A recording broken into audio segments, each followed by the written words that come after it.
अस्सलाम वालेकुम एवरीवन, मैं हूं मोहम्मद तलहा और आप लोग देख रहे हैं तलाश face academy. First year chemistry के पास्ट पेपर के एमसीक्यूज सॉल्व कर रहे हैं और बारी है 2016 के एमसीक्यूज को सॉल्व करने की।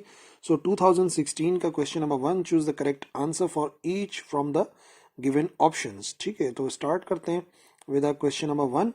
The bond angle is maximum in this molecule. इसमें से किस मॉलिक्यूल का जो बॉन्ड एंगल है वो मैक्सिमम होता है? तो अगर हम बात करते हैं मीथेन की, तो मीथेन का जो बॉन्ड एंगल होता है वो होता है 109 पॉइंट समथिंग, तो 109 समथिंग आप समझ लें। इसी तरीके से जब कार्बन डाइऑक्साइड की बात करते हैं तो कार्बन डाइऑक्साइड का जो बॉन्ड एंगल होता है वो 180 डिग्री होता है, क्योंकि आपको पता है जो कार्बन डाइऑक्साइड है, ये जो मीथेन होगा ये तो कुछ इस तरीके से अरेंज होता है। कार्बन होता है, इस तरफ आ गया हाइड्रोजन, और इस तरफ आ गया हाइड्रोजन, इस तरफ आ गया हाइड्रोजन, और ऐसे एक हाइड्रोजन आता है। तो जो बॉन्ड एंगल होता है वो बनता है 109 पॉइंट समथिंग डिग्रीज, तो 109 के जरिए समझ लो। अच्छा, कार्बन डाइऑक्साइड की बात करें तो कार्बन है और डबल बॉन्ड ये बनाता है ऑक्सीजन के साथ, तो यहाँ पे एंगल बनता है 180 डिग्रीज। ठीक है, इसके अलावा जो ऑप्शन हमें नजर आ रहा है वो है वाटर का, यानी कि H2O। H2O में जो एंगल है वो थोड़ा सा चेंज हो जाता है और वो एंगल बन जाता है ऑलमोस्ट, उसको भी आप 109 समझो। ठीक है, थोड़ा सा चेंज होता है लेकिन बहरहाल टेट्राहेड्रल की वजह से मैंने आपको बताया।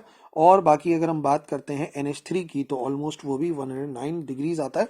ये पता है क्या, मैंने आपको 109 से क्यों याद दिला रहा हूँ, ताकि आप जो है ना मेन बात को समझो, क्योंकि अभी हमारा मकसद नहीं है। अगर आप 100% देखोगे कि वाटर में कितना मॉलिक्यूल बन रहा है, वाटर के मॉलिक्यूल में कितना एंगल बन रहा है, तो वो थोड़ा सा डिक्रीज होके 104 डिग्रीज बन जाता है, लेकिन 109 की रेंज के अंदर आ रहा है। होता वो टेट्राहेड्रल ही है, लेकिन थोड़ा सा चेंज हो जाता है। और इसी तरीके से अगर हम बात करें इन केस ऑफ अमोनिया, तो वैसे वो टेट्राहेड्रल 109 में आता है, लेकिन वो थोड़ा सा डिक्रीज होके 107 डिग्री हो जाता है। तो इस वजह से जो बॉन्ड एंगल है ज्यादातर एयर्स के अंदर आया हुआ है, जो मैक्सिमम बॉन्ड एंगल होता है वो होता है कार्बन डाइऑक्साइड का। Number 2, gases behave ideally at this condition. तो याद रखिए लो प्रेशर और हाई टेम्परेचर, ये आपने बात याद रखनी है। अगर कोई भी रियल गैस है और वो आइडियल गैस की तरह से बिहेव करती है तो वो पॉसिबल है at low pressure and high temperature. ठीक है जी, नेक्स्ट पेज पे चलते हैं। तो ये आ गया हमारे पास नंबर 3। थोड़ा सा जूम कर लेते हैं। नंबर 3 में हमें क्या मिल रहा है? हमें मिल रहा है ग्लास इज एन, ग्लास क्या है? Crystalline solid, amorphous solid, covalent and ionic solids. याद रखिए ग्लास जो है वो एमॉर्फस सॉलिड है, उसमें कोई क्रिस्टलाइन स्ट्रक्चर नहीं होता। बहुत जल्दी से इस जो फ्लूइड होता है उसको बहुत ज्यादा जल्दी हम जो है वो कूल कर देते हैं, तो क्रिस्टल्स को अरेंज होने का वक्त ही नहीं मिलता, तो एमॉर्फस सॉलिड बनता है। Number 4, bond energy is the greatest for. Number 4 पढ़ रहा हूँ, bond energy is the greatest for. Bond energy इनमें किस में ग्रेटेस्ट है? तो वो डिपेंड करता है कि सिंगल बॉन्ड बन रहा है, डबल बॉन्ड बन रहा है, या ट्रिपल बॉन्ड बन रहा है। मीथेन में सिंगल बॉन्ड होता है, ठीक है, ऑक्सीजन के अंदर डबल बॉन्ड आ गया, लेकिन जो नाइट्रोजन है उसमें ट्रिपल बॉन्ड बनता है, यानी कि नाइट्रोजन का नाइट्रोजन से जो बॉन्ड बनता है वो ये इस तरीके से होता है, ट्रिपल बॉन्ड। तो क्योंकि बॉन्ड ट्रिपल बन रहा है तो जाहिर सी बात है स्ट्रॉन्गेस्ट होगा, बॉन्ड एनर्जी ज्यादा होगी। सो राइट आंसर हो जाएगा N2। The bulk properties of a system which are easily measurable. जो बल्क प्रॉपर्टीज हैं, एक तो बल्क से याद रखो बड़ी, और मैक्रो का मतलब ही बड़ा होता है, तो वो प्रॉपर्टीज जिनको हम इजीली मेजर कर सकते हैं, डायरेक्टली लैब में मेजर कर सकते हैं, they are called macroscopic properties. ठीक है, तो आप बल्क और मैक्रो को याद रखोगे आपस में तो मिक्सअप नहीं होगा। The characteristic of 10 raise to the power 3। तो याद रखिए जो भी पावर होती है वो करेक्टरिस्टिक कहलाती है। तो characteristic of 10 raise to the power 3 is equal to 3। This molecule has zero dipole movement.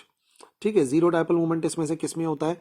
तो याद रखिए अगर हम कार्बन डाइऑक्साइड की बात करते हैं तो उसका एंगल इस तरीके से बनता है कि जितना जो है वो यहाँ से अप्लाई हो रही होती है फोर्स, उतनी ही यहाँ से अप्लाई हो रही होती है, तो नतीजे के अंदर जो है वो जो डायपोल मूवमेंट है वो जीरो हो जाती है, which is related to carbon dioxide. बाकी सब में कुछ ना कुछ एंगल बन रहा होता है, वाटर में भी, अमोनिया में भी, और HCl में भी। Number 8, the molarity of a solution containing 20 gram NaOH है। मोलैरिटी फाइंड करनी है 1 dm³, तो फॉर्मूला यूज करना पड़ेगा। नंबर 8 का फॉर्मूला समझा रहा हूँ। मोलैरिटी बराबर होती है number of moles of solute.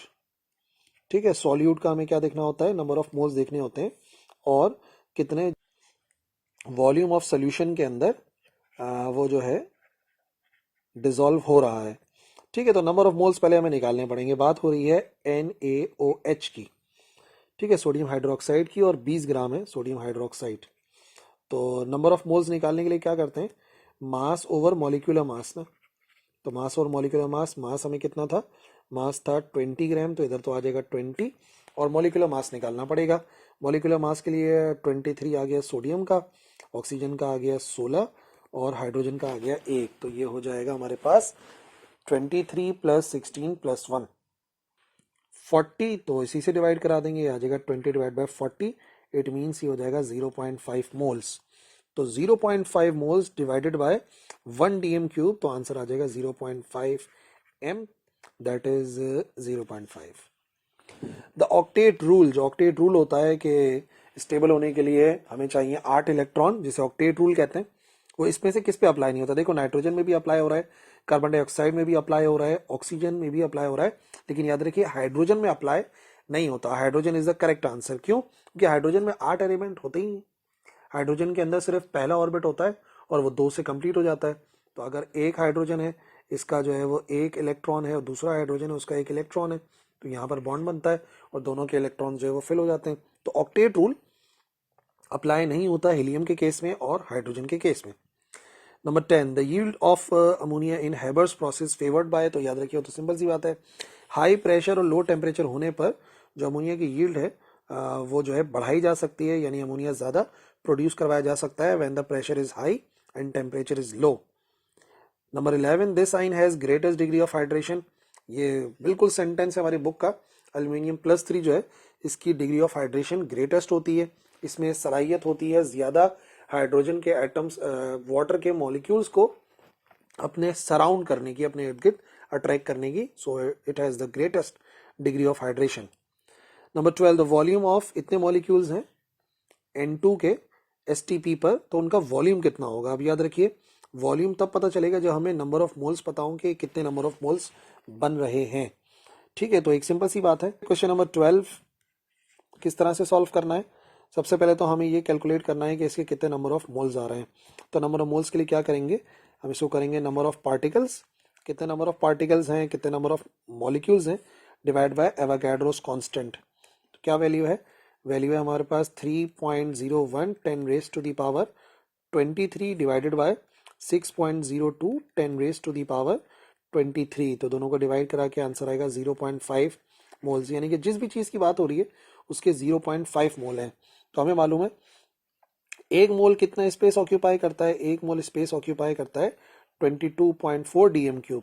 तो आधा मोल कितना करेगा, मल्टीप्लाई बाय 0.5, यानी कि यहाँ भी आ जाएगा मल्टीप्लाई बाय 0.5 मोल, और यहाँ पे भी आ जाएगा 0.5 इंटू 22.4, तो ये आ जाएगा 11.2 डीएम क्यूब के बराबर, 11.2 DM cube, this one. The rate 13, the rate K is equal to NH3 or square, keeping the other conditions same. If the concentration of ammonia is increased 4 times, अगर मैं concentration कर दूं तो initial rate of reaction जो X है वो कितने times हो जाएगा। तो याद रखिए, अगर initial rate X था तो अब final rate कितना हो जाएगा, अमोनिया को हमने, अमोनिया का जो वैल्यू है उसको हमने 4 गुना कर दिया है, 4 टाइम्स इंक्रीज करके ऊपर लगा हुआ है 2, तो 4 का स्क्वायर बराबर हो जाएगा 16 के। तो याद रखिए जो भी वैल्यू होगी वो हो जाएगी 16 times. Number 14, this is not extensive property, इसमें से कौन सी प्रॉपर्टी एक्सटेंसिव नहीं है। इंटेंसिव वो होती हैं, मतलब यहाँ पे जो प्रॉपर्टी की बात हो रही है, कहना ये चाह रहे हैं कि एक्सटेंसिव नहीं है, इट मीन्स इंटेंसिव है। इंटेंसिव का मतलब वो डिपेंड नहीं करती मास पे। इंटेंसिव प्रॉपर्टीज वो होती हैं जो मास पे इंडिपेंडेंट होती हैं, मास पे डिपेंड नहीं करती।